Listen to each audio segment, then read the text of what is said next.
नमस्ते। मैं मधुरमा श्रीवास्तव आज आपको समांतर चतुर्भुज के विकर्णों के गुणों को बताऊंगी। तो विकर्णों के गुणों को बच्चों को कैसे गणित किट के द्वारा समझा सकते हैं, आज हम ये सीखेंगे।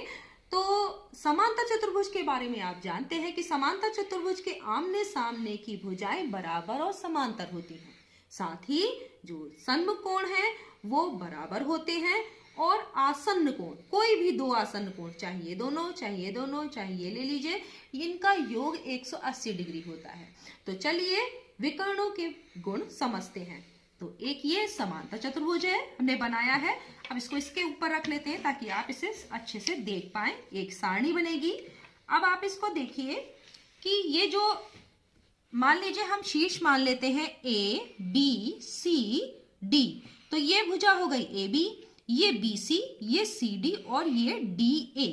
तो ए बी भुजा कितनी है, तो हम ये देखते हैं कि ये 5 से और नहीं 5 नहीं है, ये एक से ये कसी हुई है 15 पर, ये 1 से 15 पर कसी हुई है, तो ये 14 सेंटीमीटर हो गई। इसके सामने की भुजा देखते हैं तो ये कसी है 5 से 19 पर, तो ये भी 14 सेंटीमीटर हो गई। ठीक है, तो ये दोनों भुजाएं बराबर है। अब इधर देखते हैं कि ये वाली भुजा देख रहे हैं आप 7 से 19 पर है, तो 7 से 19 का मतलब ये 12 सेंटीमीटर हो गई। और इधर भी देखिए ये 7 से 19 पर कसी हुई है, ये 7 है और ये 19 है, तो ये भी 12 सेंटीमीटर है। तो आपने देख लिया कि ये समांतर चतुर्भुज है, इसके दोनों जो आमने सामने की भुजाएं बराबर और समांतर है। अब कोणों को भी एक बार से देख लेते हैं। तो यहाँ पर कोण देख रहे हैं कि ये कितने हैं, यहाँ से देखिए 0, 10, 20, 30, 40 से लेकर देखेंगे तो 85 का है, 85 डिग्री। और इधर वाला देख रहे हैं तो ये 95 डिग्री है, ये देखिए यहाँ से देखें तो ये 95 डिग्री है। और इधर वाला कोण देखते हैं तो ये भी देखिए 0, 10, 20, 30, 40 से 80 और ये 5 85, ये 85 डिग्री। और ये वाला देखिए तो ये 95 डिग्री, ये देखिए 90 और ये 5 95 डिग्री। तो आपने देखा कि ये सन्मुख कोण ये दोनों 95 डिग्री है और ये 85 डिग्री है और आमने सामने की भुजाएं बराबर है। तो ये क्या हो गया, ये एक समांतर चतुर्भुज है। अब हम इसके विकर्णों को देखेंगे। तो जो सन्मुख शीर्ष होते हैं, तो ये सम्मुख शीर्ष है, इनके शीर्षों को, सम्मुख शीर्षों को मिलाने वाली रेखा क्या कहलाती है, विकर्ण। तो एक ये विकर्ण है और एक ये विकर्ण है। अगर ये शीर्ष ए था और ये सी, तो ये AC हो गई, और ये B और ये D, तो ये विकर्ण BD। ठीक है, तो ये AC विकर्ण, ये BD विकर्ण। अब हम देखेंगे कि विकर्णों की लंबाई कितनी है। तो यहाँ 2 से लेकर ये 21 पे कसा हुआ है, तो इसका मतलब ये 19 सेंटीमीटर है। तो ये AC विकर्ण 19 सेंटीमीटर है और ये BD वाला 2 से लेकर और ये कितने पर है, 19 पे कसा हुआ है, तो ये 17 सेंटीमीटर। तो अब हम ये लिख लेते हैं 19 सेंटीमीटर AC विकर्ण और BD विकर्ण है 17 सेंटीमीटर। तो विकर्णों की लंबाई आ गई है। अब देखते हैं कि शीर्ष की प्रच्छेद बिंदु से दूरी।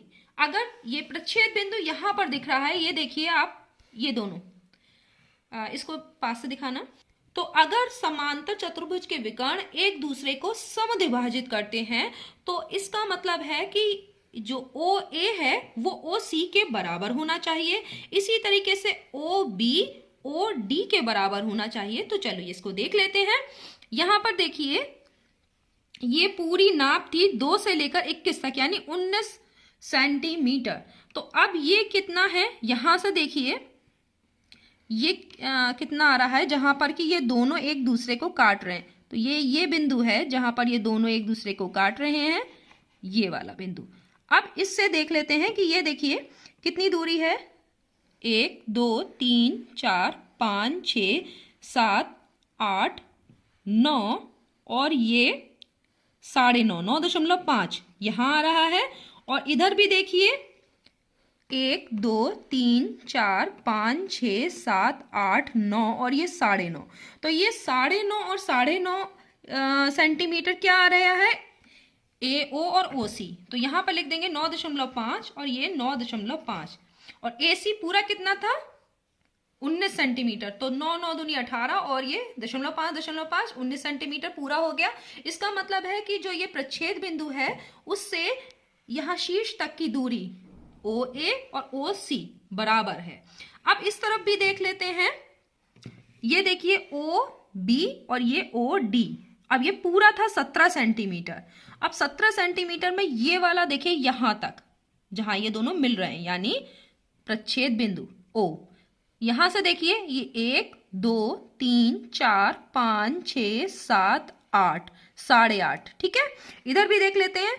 1 2 3 4 5 6 7 8 और 8.5, ये दोनों ही कितना आ रहा है 8.5 सेंटीमीटर, और ये भी आ रहा है 8.5 सेंटीमीटर।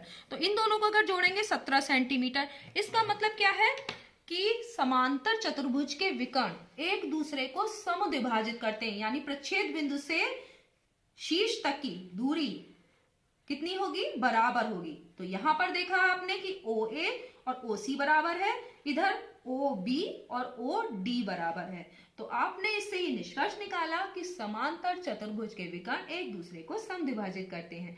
नेक्स्ट वीडियो में हम समचतुर्भुज के गुणों के बारे में जानेंगे। धन्यवाद।